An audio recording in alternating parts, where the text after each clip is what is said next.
Que le Créateur des cieux, de la terre, des eaux et de tout ce qui s'y trouve vous bénisse abondamment au nom puissant et victorieux de Christ Jésus.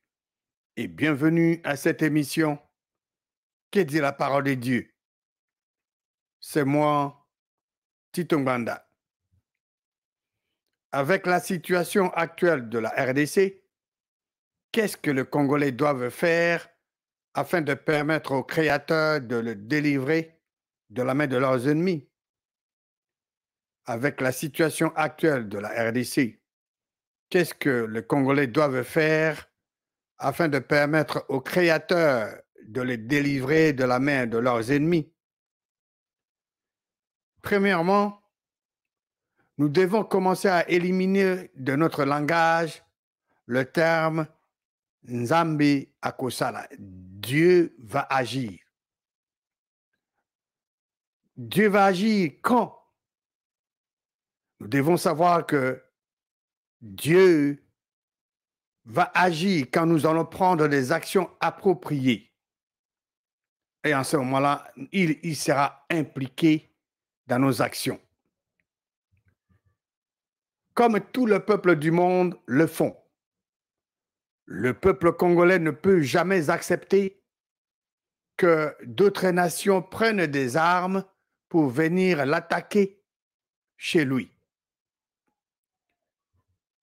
C'est quelque chose que les Congolais doivent mettre dans leur cœur et de ne plus accepter que les nations, les ennemis viennent, donc prennent les armes et viennent l'attaquer chez lui.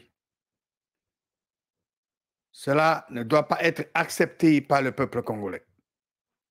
La parole de Dieu est la vérité. Elle est la lumière qui éclaire notre chemin. Le peuple congolais de la RDC et les nations du monde peuvent s'inspirer des actions concrètes que Dieu a consignées dans sa parole pour notre instruction. Les Congolais de la RDC doivent faire deux choses. Premièrement, faire impliquer les créateurs dans la situation de la RDC par des prières de croyance en esprit et en intelligence. Deuxièmement, prendre des actions concrètes selon la parole de notre Créateur. Donc, après avoir prié, vous devez savoir les actions que vous allez prendre. Très important. Prier est la première chose que les Congolais de la RDC doivent faire. Et la deuxième chose est de prendre des actions concrètes. C'est le Créateur des cieux, de la terre, de la mer et de tout ce qui s'y trouve qui nous a donné la terre de la RDC. Il doit être associé à notre situation. Et je venais de dire, après avoir prié, vous devez savoir les actions que vous allez prendre. Par exemple, vous n'avez pas de travail, vous avez besoin d'un travail. C'est la volonté de Dieu que vous puissiez travailler. Le travail est une institution de Dieu. C'est Dieu qui a institué le travail. C'est Dieu qui a voulu que l'homme puisse travailler. Comme vous savez que Dieu a rendu le travail disponible, vous priez, vous rendez grâce à Dieu pour vous avoir déjà donné le travail. Après avoir prié, vous devez savoir les actions que vous allez prendre. Par exemple, vous devez faire des demandes. Vous avez dans votre intelligence les compagnies. Vous faites des demandes, vous contactez les personnes qui travaillent dans ces différentes compagnies, vous téléphonez, vous prenez des actions. C'est pendant que vous êtes en train de prendre des actions concrètes que l'Éternel, Dieu, le Créateur, va intervenir pour vous guider, pour vous donner le travail. Et ici, Nous allons voir l'exemple des enfants d'Israël qui étaient sous l'esclavage pendant 430 ans.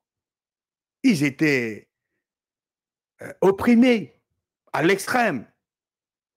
Qu'est-ce qu'ils avaient fait pour que Dieu soit capable de les délivrer de la main des Égyptiens? Vous pouvez lire Exode chapitre 3, versets 7 à 10. Exode chapitre 3, versets 7 à 10. Vous verrez que les enfants d'Israël avaient crié à l'Éternel Dieu. Et Dieu avait entendu leur cri. Le cri ici, ils ont prié à l'Éternel Dieu. Donc, les Congolais de la RDC peuvent faire la même chose. Ceux qui aiment le seul vrai Dieu, ceux qui aiment le Créateur, ceux qui savent que le Créateur a la puissance de les délivrer, vous criez, vous priez au Créateur, comme avaient fait les enfants d'Israël. Et c'est cette oppression des Égyptiens qui avait poussé les enfants d'Israël à crier ou à prier les créateurs. Et les créateurs avaient entendu, avaient écouté leurs cris, leurs prières. Dans Exode chapitre 3, au verset 8, il est dit, c'est le Créateur qui parle. Je suis descendu pour le délivrer de la main des Égyptiens et pour le faire monter de ce pays dans un bon et vaste pays. Et qu'est-ce que Dieu avait fait pour répondre aux cris de ses enfants en Égypte? Dieu, les créateurs, avaient envoyé Moïse pour faire sortir son peuple de l'Égypte. Le Créateur n'a pas changé. Il est le même hier, aujourd'hui et éternellement. Vous ne devez pas vous inquiéter de la situation de votre pays ou de votre propre situation, mais vous pouvez plutôt faire connaître vos besoins, les besoins de votre pays, les besoins de votre nation au Créateur. C'est ce que la parole de Dieu nous dit dans Philippiens chapitre 4, verset 6. Ne vous inquiétez de rien, mais en toutes choses, faites quoi? Faites connaître vos besoins à qui? À votre voisin? Non. À qui? À Dieu, le Créateur. Comment? Par de prières et de supplications, avec des actions de grâce. C'est exactement cela que nous devons faire en RDC. Nous ne devons pas nous inquiéter de la situation de notre pays. Par contre, nous devons plutôt faire connaître le besoin de notre nation à qui? À Dieu le Créateur. Comment allons-nous faire connaître nos besoins au Créateur des cieux et de la terre? Philippiens 4, 6 nous donne la réponse. Nous n'avons pas besoin d'un dictionnaire pour comprendre cela.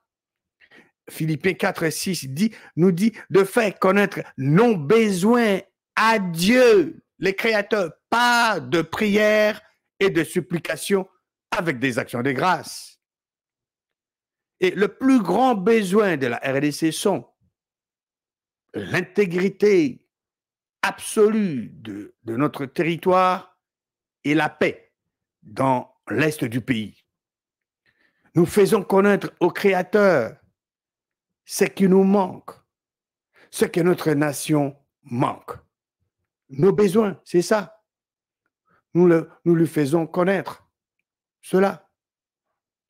Et quand nous prions, nous devons prier selon la volonté du seul vrai Dieu. Nous devons prier selon la volonté de notre Créateur et avec croyance. C'est ce que Jésus-Christ a dit dans l'évangile de Marc, chapitre 11, au verset 24. Il est écrit, « C'est pourquoi je vous dis, tout ce que vous demanderez en priant, croyez que vous l'avez reçu et vous le verrez s'accomplir. Tout ce que vous demanderez en priant, selon la parole de Dieu, en croyant que vous l'avez reçu, vous le verrez s'accomplir. » C'est ça la parole de Dieu. Dans 1 Jean, chapitre 5, 1 Jean, chapitre 5, versets 14 et 15, il est dit, « Nous avons auprès de lui lui ici se réfère au Créateur des cieux, de la terre, des eaux et de tout ce qui s'y trouve. Nous avons auprès de notre Créateur cette assurance que si nous demandons quelque chose selon sa volonté, il fait quoi? Il nous écoute. Donc, vous devez chercher à connaître la volonté de votre Créateur. Et pour la volonté de votre Créateur est consignée dans sa parole. Si nous demandons quelque chose selon la volonté de notre Créateur, les créateurs nous écoutent. Verset 15. Et si nous savons qu'il nous écoute, si nous savons que les créateurs nous écoutent, quelque chose que nous demandions, nous savons que nous possédons la chose que nous lui avons demandée. Et si nous savons que les créateurs nous écoutent, quelque chose que nous demandions, nous savons que nous possédons la chose que nous avons demandé au Créateur. C'est une garantie que Dieu nous donne, les créateurs nous donnent dans sa parole. Dans le livre de Chroniques, 2 Chroniques, chapitre 7, au verset 14, il est dit, « Si mon peuple sur qui est invoqué mon nom s'humilie, prie et cherche ma face, et s'il se détourne de ses mauvaises voies, je l'exaucerai des cieux, je lui pardonnerai son péché et je guérirai son pays. » Voilà. Si vous invoquez Dieu, si vous avez besoin de la guérison de votre pays, les détails donnés dans ce verset sont vraiment importants. Les Congolais doivent s'humilier. On s'humilie ici, ce n'est pas en marchant tête courbée. Non, non, non, non.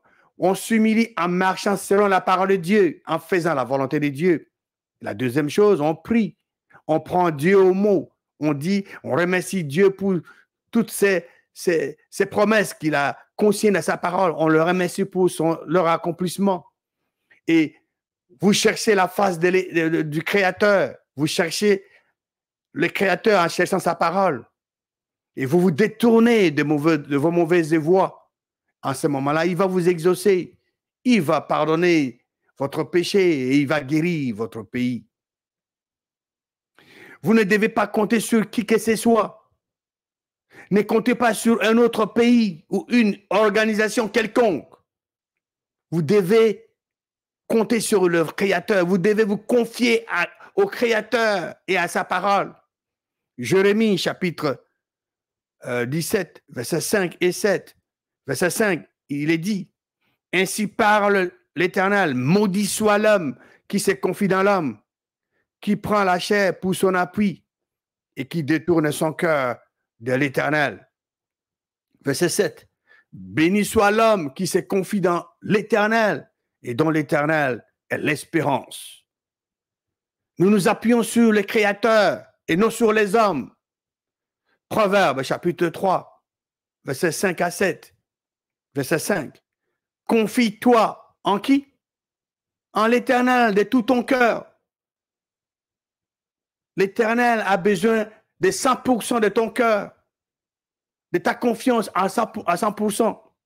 Et ne t'appuie pas sur ta sagesse. Il ne faut jamais vous appuyer sur votre propre sagesse. Verset 6. « Reconnais-le, reconnais le Créateur dans toutes tes voies. Et le Créateur aplanira tes sentiers. Ne sois point sage à tes propres yeux. Crains l'Éternel et détourne-toi du mal. » Voilà. La parole de Dieu nous recommande de ne pas nous appuyer sur notre propre sagesse. Nous devons nous confier à l'Éternel de tout notre cœur. Parce qu'il y a un profit. En faisant cela, Dieu va vous combler de ses bénédictions. Vous allez faire impliquer Dieu dans vos affaires. Prendre des actions concrètes selon la parole de notre Créateur après avoir prié.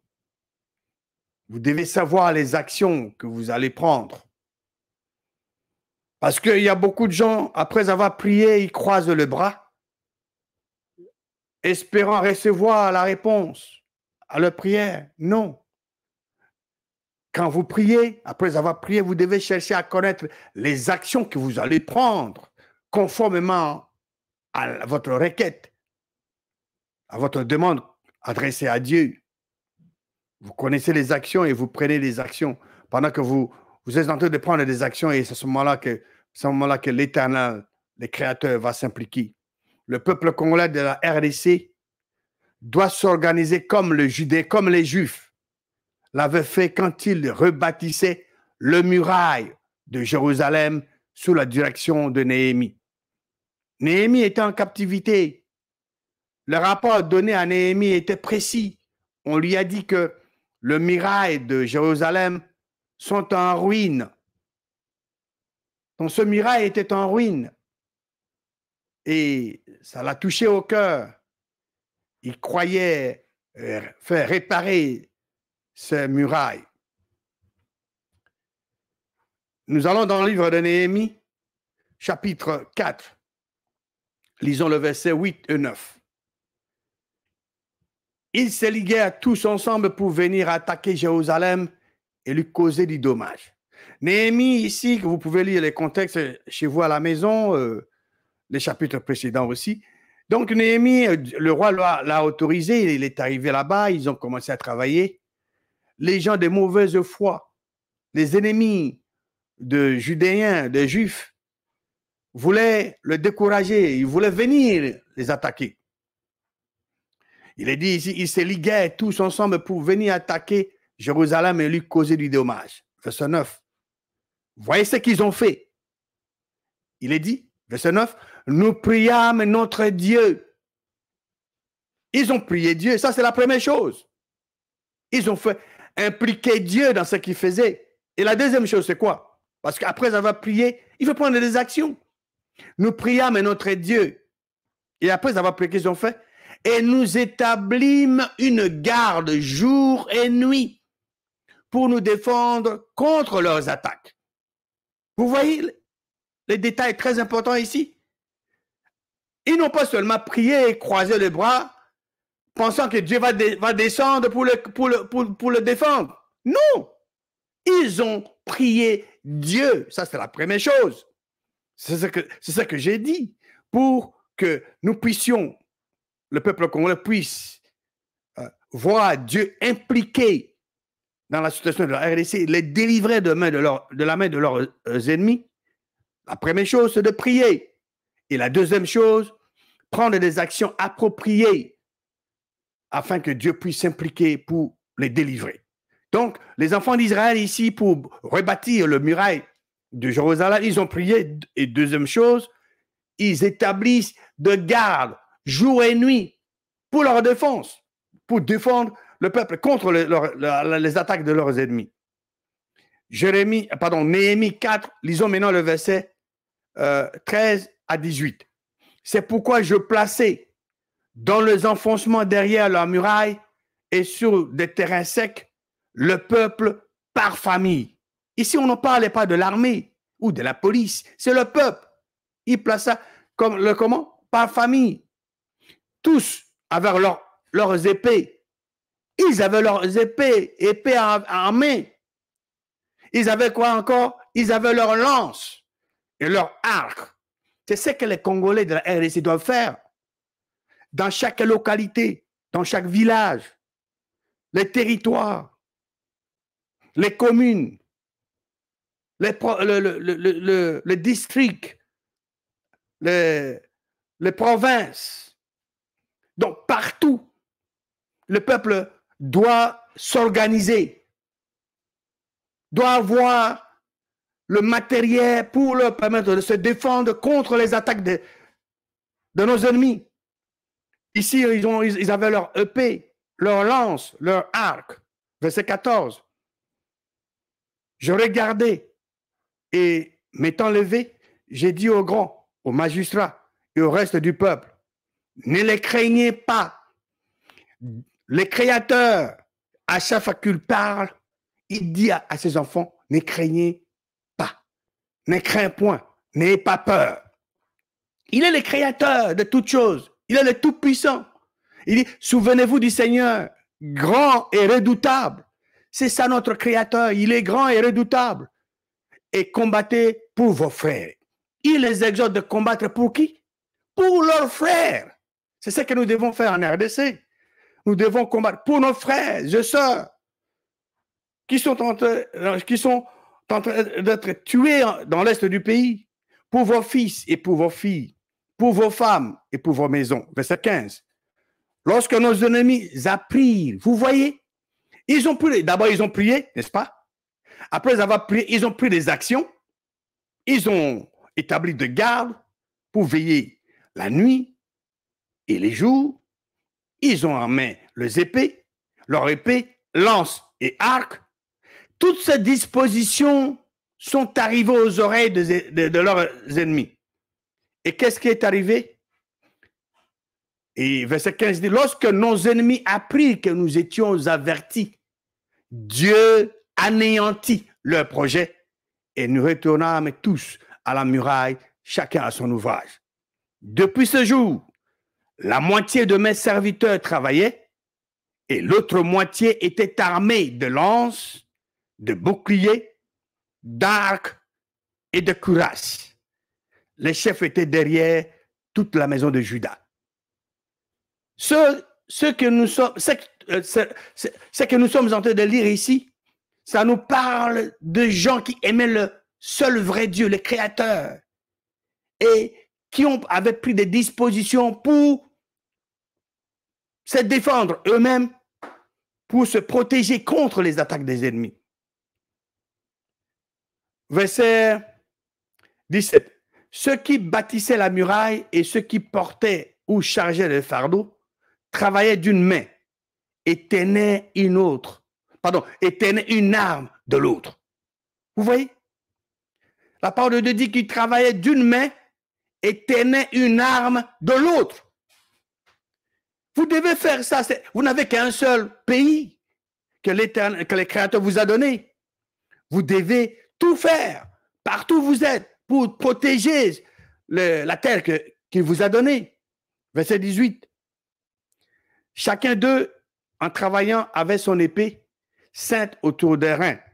Celui qui sonnait de la trompette se tenait près de moi. Les Congolais doivent prendre des actions concrètes. Le peuple congolais doit s'organiser comme les Judéens, comme les Juifs l'avaient fait quand Haman, ce méchant homme, qui avait préparé leur génocide. Haman avait préparé les génocides des Judéens. Mais vous allez voir comment les Judéens s'étaient organisés pour se défendre, pour se protéger. Vous pouvez lire Esther 8, 7. Vous allez voir certains détails là-bas. Et au verset 11, il est dit, par ces lettres, le roi donnait aux Juifs, en quelque ville qu'ils fussent, la permission de se rassembler et de défendre leur vie. Donc, le roi a permis aux Judéens de se défendre leur vie, de détruire, de tuer et de faire périr avec leurs petits-enfants et leurs femmes, tous ceux de chaque peuple et de chaque province qui prendront les armes pour les attaquer et de livrer leurs biens au pillage. Et Esther, verset 9, verset 1 et 2. Au 12e mois, qui est le mois d'Adar, le 13e jour du mois, jour où devait s'exécuter l'ordre et l'édit du roi, et où les ennemis des Judéens, des Juifs, avaient espéré dominer sur eux, ce fut le contraire qui arriva, et les Juifs dominèrent sur leurs ennemis. Verset 2. Les Juifs se rassemblèrent dans leur ville, dans toutes les provinces du roi Assuérus, pour mettre la main sur ceux qui cherchaient leur perte. Et personne ne put leur résister, car la crainte qu'on avait d'eux s'était emparée de tout le peuple. Vous voyez, ils se sont défendus. Ils se sont défendus et c'était vraiment merveilleux parce que c'était vraiment nécessaire. Lisons Esther 9, verset 5. Qu'est-ce qu'il est dit? Les Juifs frappèrent à coups d'épée tous leurs ennemis et ils les tuèrent et le fit périr. Ils traitèrent comme il leur plut ce qui leur était hostile. Esther 9:5 nous dit que les Juifs frappèrent à coups d'épée tous leurs ennemis et ils tuèrent et le fit périr. Ils traitèrent comme il leur plut ce qui leur était hostile. Pourquoi le Créateur a mis ces récits dans sa parole? Parce qu'il veut que son peuple puisse s'inspirer de cet exemple. Esther 9, verset 16. Les autres Juifs qui étaient dans les provinces du roi se rassemblèrent et défendirent leur vie. Ils se procurèrent du repos en se délivrant de leurs ennemis. Et ils tuèrent 75 000 de ceux qui leur étaient hostiles. Mais ils ne mirent pas la main au pillage. Esther 9, 16 nous dit que les autres Juifs, les autres Judéens qui étaient dans les provinces du roi se rassemblèrent et défendirent leur vie. Ils se procurèrent du repos en se délivrant de leurs ennemis. Et ils tuèrent 75 000 de ceux qui leur étaient hostiles. Ils tuèrent combien? 75 000 de ceux qui leur étaient hostiles. Voilà ce que dit la parole de Dieu. Qu'est-ce que les Congolais de la RDC doivent faire afin de permettre aux créateurs de le délivrer de la main de leurs ennemis? La réponse est simple. Le peuple congolais de la RDC doivent associer Dieu dans leur situation. Ils doivent prier le seul vrai Dieu en esprit et en intelligence. Et après avoir prié, les peuples congolais doivent prendre des actions concrètes selon la parole de Dieu. Vous devez savoir, après avoir prié, vous devez savoir quelles sont les actions que vous allez prendre pour permettre à Dieu le Créateur de vous délivrer de la main de vos ennemis. Que Dieu vivant et vrai vous bénisse abondamment au nom qui est au-dessus de tout nom, Jésus-Christ.